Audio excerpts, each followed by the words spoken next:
Hello friends, welcome to price Empiria. आज हम analysis करेंगे मार्केट का। हम जानने की कोशिश करेंगे जो आज मार्केट में फॉल आया था, इस फॉल की क्या सिग्निफिकेंस है और क्या मार्केट और नीचे जा सकता है या फिर यहाँ पर कुछ सपोर्ट हमें मिलेगा। तो सबसे पहले जो चार्ट मैं आपके सामने लेके आया हूँ वो है इंडिया विक्स का चार्ट, जिसे हम वॉलेटिलिटी इंडेक्स भी कहते हैं। ये वॉलेटिलिटी इंडेक्स फियर और ग्रीड मीटर भी होता है, यानी कि अगर वॉलेटिलिटी इंडेक्स नीचे जा रहा है तो उसका मतलब है कि मार्केट सेफ है, और अगर यही वॉलेटिलिटी इंडेक्स ऊपर जा रहा है तो समझिए मार्केट में फियर का माहौल है और आने वाले दिनों में मार्केट गिर सकता है। तो अगर हम आज देखें मार्केट, निफ्टी की बात करें या बैंक निफ्टी की बात करें, निफ्टी और बैंक निफ्टी दोनों आज नीचे बंद हुए। लेकिन वॉलेटिलिटी इंडेक्स के साथ क्या हुआ, वॉलेटिलिटी इंडेक्स भी आज नीचे बंद हुआ, यानी कि वॉलेटिलिटी जो थी आज के दिन मार्केट में गिरी।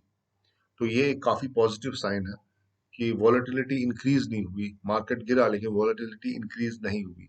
So this is a good thing. और अगर हम इस वॉलेटिलिटी इंडेक्स के ओवरऑल चार्ट को देखें, अगर मैं आपको इसका वीकली चार्ट दिखाऊं, ये देखिए, ये रहा इसका वीकली चार्ट। तो आज के टाइम पे ये जो वॉलेटिलिटी है ये ऑल टाइम लो पे चल रही है, काफी कम हो चुकी है वॉलेटिलिटी। ये देखें, यहाँ पर वॉलेटिलिटी करीब करीब 82 तक हो गई थी जब वो कोरोना के केसेस आ रहे थे, जब वो पहली वेव कोरोना की आई थी। लेकिन उसके बाद से देखें ये वॉलेटिलिटी कॉन्स्टेंटली कम होती जा रही है। और इवन आज के दिन जो वॉलेटिलिटी गिरी है, in spite of the fact that price, Nifty और बैंक निफ्टी नीचे गए लेकिन वॉलेटिलिटी भी नीचे गई। यहाँ पर ऐसा हो सकता था कि निफ्टी के नीचे जाने से वॉलेटिलिटी थोड़ी ऊपर आ जाती, लेकिन ऐसा नहीं हुआ। तो इस फॉल में घबराने की कोई जरूरत नहीं है। एक मेरे क्लाइंट ने मुझे कॉल किया और वो मुझे कह रहे हैं कि ये मार्केट को क्या हो गया। तो दोस्तों, अब अगर आप मार्केट से पैसा कमा रहे हैं तो मार्केट को भी थोड़ा ब्रीदर चाहिए। तो अब मार्केट आपको पैसा कमा के दे रहा है, लेकिन अब ऐसा तो नहीं हो सकता कि मार्केट सिर्फ एक ही डायरेक्शन में ऊपर जाएगा। मार्केट को थोड़ा ब्रीदर चाहिए, उसको थोड़ा रुकना है, सांस लेनी है, और उसके बाद अपनी जर्नी वापस ऊपर की तरफ चालू करनी है। तो आज उसी तरीके का ब्रीदर जो था वो मार्केट ने लिया है। तो इसमें मेरा ख्याल है घबराने की कोई बात नहीं है। तो ये था एनालिसिस विक्स का। अब हम चलिए चलते हैं निफ्टी के चार्ट पे। इससे पहले कि हम निफ्टी के चार्ट की तरफ जाएं, आए पहले हम बैंक निफ्टी के चार्ट को समझने की कोशिश करते हैं। तो ये जो चार्ट आप देख रहे हैं इसमें जो लाइंस ड्रॉ की हुई हैं, ये लाइंस हमारे लिए एक रेफरेंस लाइंस है, या ये स्ट्रक्चर एक रेफरेंस स्ट्रक्चर है जिससे हम बैंक निफ्टी की मूवमेंट्स को समझने की कोशिश करते हैं। और यही स्ट्रक्चर हम पिछले मेरा ख्याल है 1 डेढ़ महीने से ऑब्जर्व कर रहे हैं। तो ये स्ट्रक्चर जो हमारे सब्सक्राइबर है उनके दिमाग में बैठ गया होगा, लेकिन जो लोग नए आए हैं तो उनके लिए मैं ये स्ट्रक्चर फिर से एक बार समझाता हूँ कि इसमें एक्चुअली क्या हो रहा है। तो जो बैंक निफ्टी था, बैंक निफ्टी की सारी कहानी हम यहाँ से शुरू करेंगे, जहाँ पर बैंक निफ्टी को रेजिस्टेंस मिली, बैंक निफ्टी नीचे गया, यहाँ पर सपोर्ट मिला, उसके बाद बैंक निफ्टी ऊपर चला गया। ये एक टॉप बनाया था बैंक निफ्टी, ये देखें कितनी जबरदस्त रैली हुई बैंक निफ्टी में। उसके बाद बैंक निफ्टी एक वॉलेटिलिटी कॉन्ट्रैक्शन पैटर्न में चला गया, और यहाँ पर एक्सपेक्टेड था कि ये अब ऊपर की तरफ जाएगा। लेकिन उस दिन कोरोना के केसेस आ गए और bank Nifty gap down open हुआ। लेकिन यहाँ पर बैंक निफ्टी ने एक जबरदस्त बेस बनाई। बेस बनाने के बाद प्राइस ऊपर गया और यहाँ पर 34,100 एक टॉप बना दिया बैंक निफ्टी ने। लेकिन ये टॉप सस्टेन नहीं हो पाया, बैंक निफ्टी नीचे आया, यहाँ एक बॉटम बना, उसके बाद यहाँ एक बॉटम बना। तो ये सब कुछ 32,470 की लेवल के आसपास हुआ, समझ लीजिए 32,500 की लेवल पे आसपास। बैंक निफ्टी ने एक सपोर्ट लिया, डबल बॉटम बनाया, और वापस बैंक निफ्टी ऊपर चला गया। और ऊपर जाते वक्त ये 34,100 का जो रेजिस्टेंस था, इसको बैंक निफ्टी ने बड़े आराम से तोड़ा। ये देखिए कितना जबरदस्त कैंडल था। तोड़ने के बाद बैंक निफ्टी ऊपर चला गया। अब यहाँ पर जो सपोर्ट, अब जो इम्पोर्टेंट लेवल हमारे लिए है वो है 34,570 की लेवल। समझ लीजिए 34,600 की लेवल हमारे लिए बहुत इंपॉर्टेंट है। अब यहाँ पर बैंक निफ्टी को काफी सपोर्ट है।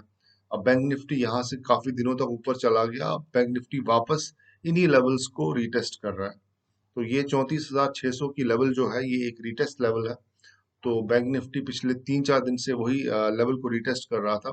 अगर ये लेवल 34,600 की लेवल नीचे की तरफ टूटती है तो हम आने वाले दिनों में ये एक्सपेक्ट कर सकते हैं कि बैंक निफ्टी 34,100 की लेवल तक जा सकता है। तो यहाँ पर 34,100 एक जबरदस्त सपोर्ट है। और अगर आपको बैंक निफ्टी 34,100 के आसपास दिखा तो यहाँ पर आप बड़े आराम से बैंक निफ्टी में बाय कर सकते हैं। और जो रैली आपने यहाँ से लेके यहाँ तक की जो रैली थी, जो करीब करीब 1,000-1,500 पॉइंट्स की रैली थी, जो आपने मिस की थी, वो आपको फिर से एक बार यहाँ पर मिल सकती है। तो ये है एनालिसिस बैंक निफ्टी का। इसमें आपको 34,600 की लेवल को बड़ी क्लोजली में मॉनिटर करना है। और अगर कल के दिन बैंक निफ्टी इसके नीचे आ, एक दो घंटे के लिए भी चला जाता है, तो समझ लीजिए कल के दिन भी हमारे को एक फॉल देखने को मिलेगा।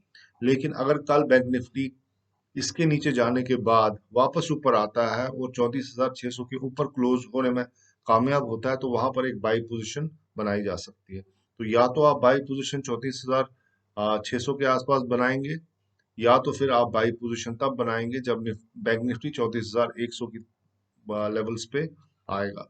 लेकिन 34,600 पे आपको बाई पोजीशन तब बनानी है जब बैंक निफ्टी नीचे जाने के बाद ऊपर आएगा। अगर आपने ऐसा देखा कल के दिन की बैंक निफ्टी 34,600 के आसपास ओपन हुआ है और आपने डायरेक्ट एक बाय पोजीशन बनाई, तो वहां पर आप फंस भी सकते हैं। तो यहाँ पर आपको या तो वेट करना चाहिए, या फिर बैंक निफ्टी को नीचे जाके ऊपर क्लोज करने देना चाहिए। और बाद में 34,600 के ऊपर अगर बैंक निफ्टी चला जाता है, तो वहां पर आप एक बाय पोजीशन बना सकते हैं। तो ये है एनालिसिस बैंक निफ्टी का। अब हम चलते हैं और निफ्टी को एनालाइज करते हैं।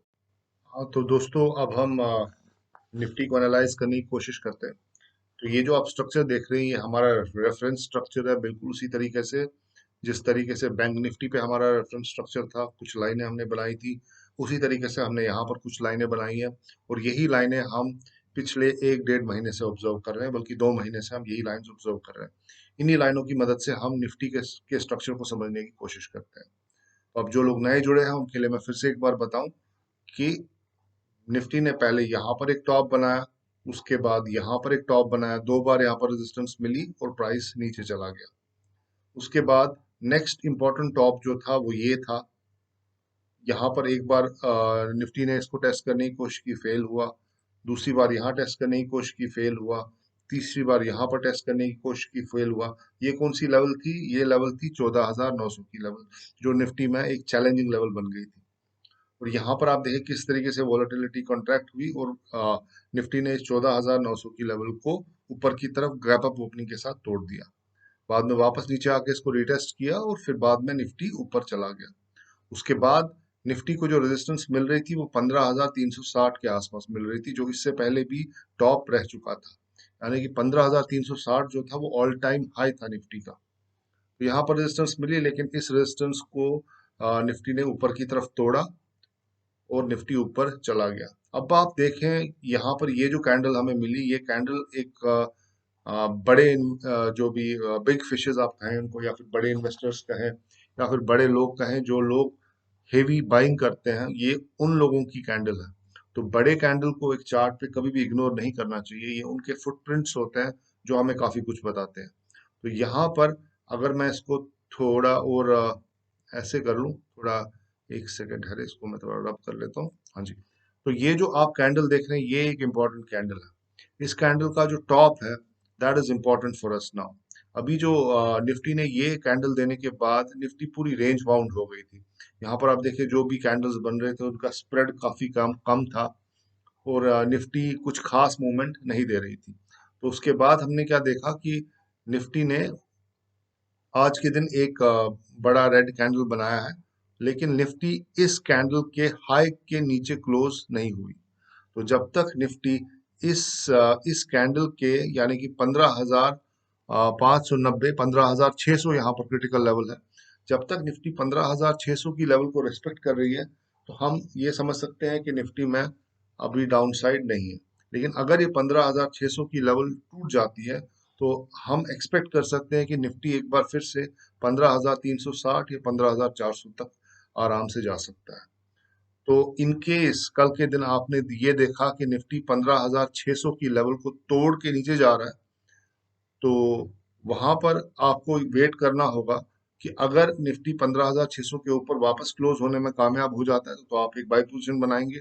लेकिन अगर निफ्टी ने नीचे की तरफ जाना कंटिन्यू किया तो आप कोई पोजीशन ना लें, वहां पर आप वेट करें निफ्टी के 15,400 की लेवल पर आने का। अगर निफ्टी 15,400 की लेवल पे कल ही आ जाता है तो आप वहां पर एक बाई पोजीशन बना सकते हैं। तो अब मैं फिर से एक बार आपसे ये कहता हूँ कि आपके लिए इंपॉर्टेंट लेवल जो निफ्टी में है वो 15,600 की लेवल है। अगर आपने कल के सत्र में if you see Nifty going down and then Nifty crosses this 15,600 level again and then goes up, then you can make a buy position there.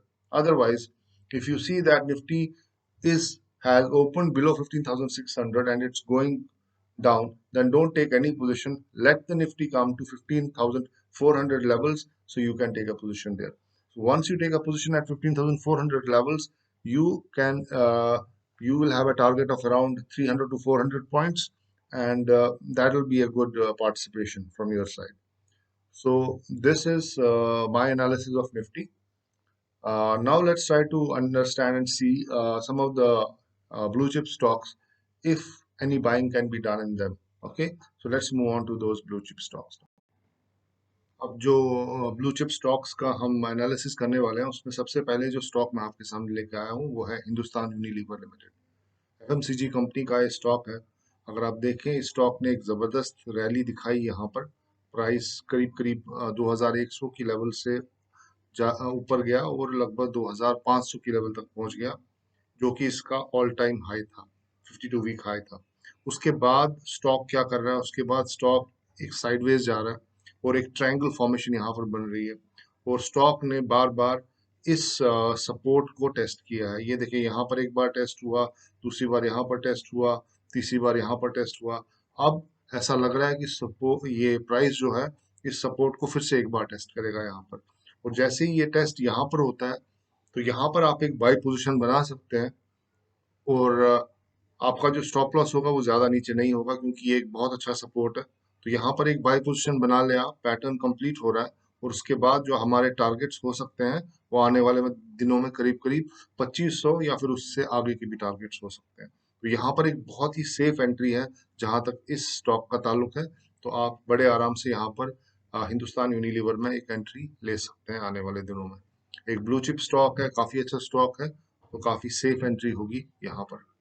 Hindustan Unilever के बाद आइए हम देखते हैं एचडीएफसी बैंक को।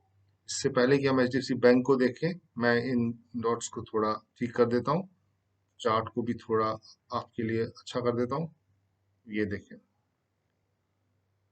ये रहा एचडीएफसी बैंक का चार्ट आपके सामने। और एचडीएफसी बैंक में जो इम्पोर्टेंट लेवल है हमारे लिए वो है 1450 की लेवल। अब देखिए यहाँ पर इसको रेजिस्टेंस मिली, यहाँ पर रेजिस्टेंस मिली और फाइनली इस 14,050 को ऊपर की तरफ इसने तोड़ा, लेकिन वोलेटिलिटी कॉन्ट्रैक्शन पैटर्न बना और प्राइस नीचे आ गया। उसके बाद यहाँ एक बेस बनी। अब ये पैटर्न तो बिल्कुल वैसा ही है जैसा आपने बैंक निफ्टी में भी देखा होगा। अब यहाँ पर क्या हो रहा है, प्राइस जो है, प्राइस ने एक टॉप यहाँ पर बनाया। वो टॉप क्या था, वो टॉप था 15,200 का।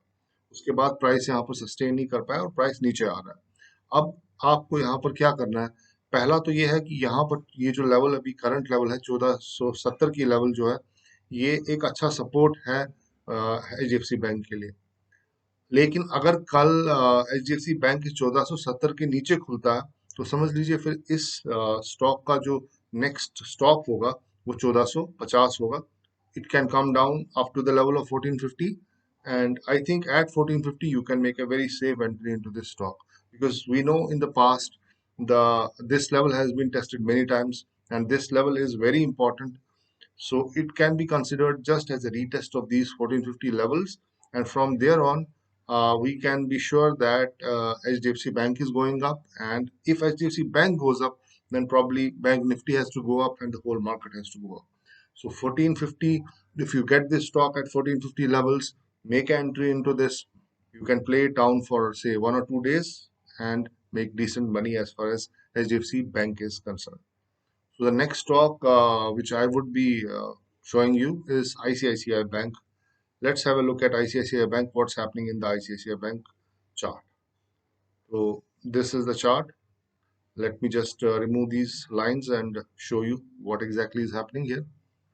This is the chart which I had posted on Twitter a couple of days back, and let's see what's happening here. Clearly यहाँ पर एक head and shoulder pattern बन रहा है। ये देखें, ये लेफ्ट शोल्डर है, ये राइट शोल्डर है, और ये इसका हेड है, राइट। अब आप इसको एग्जैक्टली वैसे मत देखें, ये एग्जैक्ट तो कभी नहीं बनेगा, लेकिन ये रफली it's a head and shoulder pattern. Okay, तो एग्जैक्ट पैटर्न जो बुक में जैसा आपको दिखता है वैसा आपको बनता हुआ कहीं भी नहीं दिखेगा। बहुत कम चांसेस ऐसे होते हैं कि जब वैसा पैटर्न आपको टेक्स्ट बुक हिसाब से मिलेगा। So this is a head and shoulder pattern. This is the left shoulder head and the right shoulder, and this is the neckline which we are interested in. So this neckline is 640 levels. Now what is happening here is that price gave a nice bullish candle here. It tested this line many times and then gave a nice bullish candle on the upward side, but price could not sustain. So the price is testing these levels again.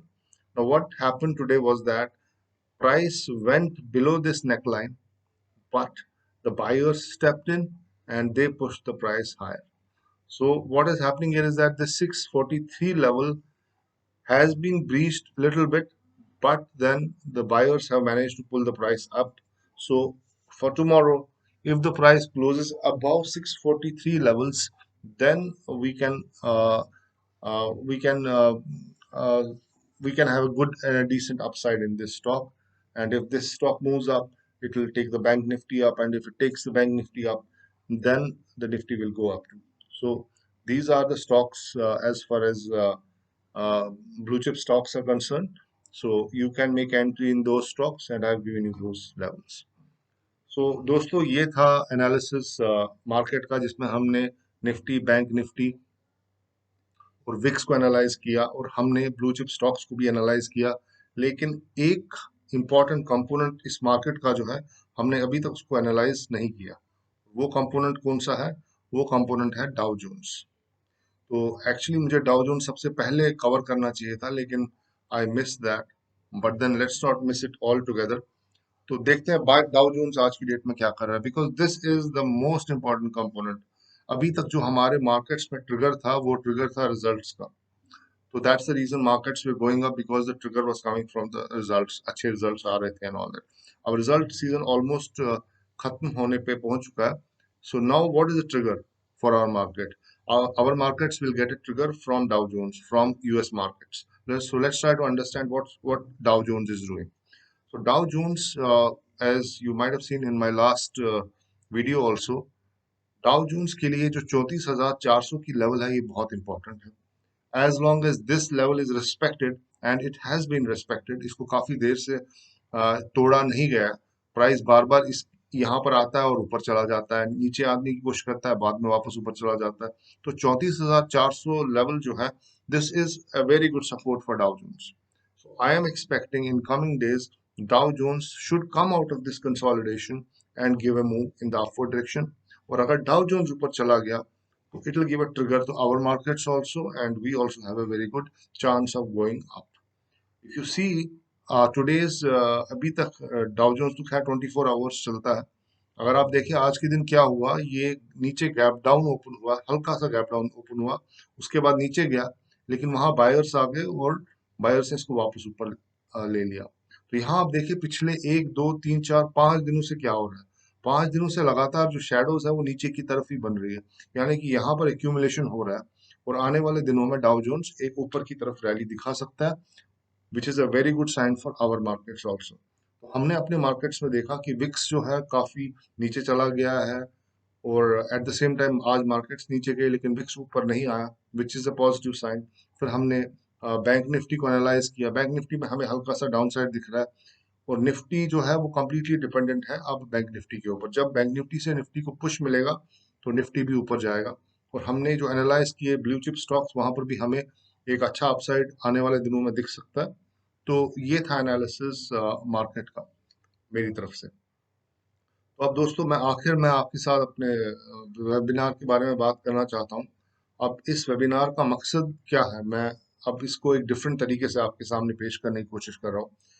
तो 3 तरह के analysis हम करते हैं market में। एक होता है फंडामेंटल एनालिसिस, दूसरा है टेक्निकल एनालिसिस, और तीसरा है मेंटल एनालिसिस।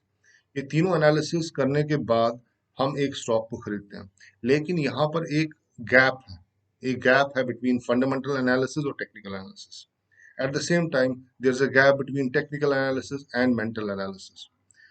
अब आप देखिए, आपने फंडामेंटल्स भी सीखे, आपने टेक्निकल्स भी सीखे, लेकिन फिर भी आप प्रॉफिटेबल नहीं हो पाते, तो definitely there is a gap, right? So वो गैप कौन सी चीज फिल करता है? वो गैप फिल होती है जब आप मेंटल एनालिसिस करते हैं, जब आप ट्रेडिंग साइकोलॉजी समझने की कोशिश करते हैं। तो इस वेबिनार में मेरा मकसद इन गैप्स को फिल कर रहा हूँ। ये जो फंडामेंटल और टेक्निकल के बीच में जो एक गैप है, मैं इसको फिल करूंगा, और जो टेक्निकल और मेंटल एनालिसिस के बीच की जो गैप है, मैं उसको भी फिल करने की कोशिश करूंगा। अभी ये वेबिनार मैं आपको सिर्फ 15,000 रुपये में दे रहा हूँ, लेकिन यकीन मानिए आने वाले टाइम में ये वेबिनार आपको 15,000 में नहीं मिलेगा। तो ये आपके लिए एक अच्छा मौका है, आप इसमें पार्टिसिपेट करें और मुझे बताएं। मेरा जो मोबाइल नंबर है वो इस वीडियो के टॉप लेफ्ट साइड पे आपको दिख रहा होगा, तो आप मुझे कांटेक्ट कर सकते हैं। ये वेबिनार शुरू होने वाला है 13 तारीख को इस महीने की। तो मुझे बताइएगा जो भी आप में से इंटरेस्टेड हो इस वेबिनार में पार्टिसिपेट करने के लिए। So friends, this is it from my desk. I'm thankful to you that you gave me your important time and you listened to this video. So until next time, thank you very much. Bye bye.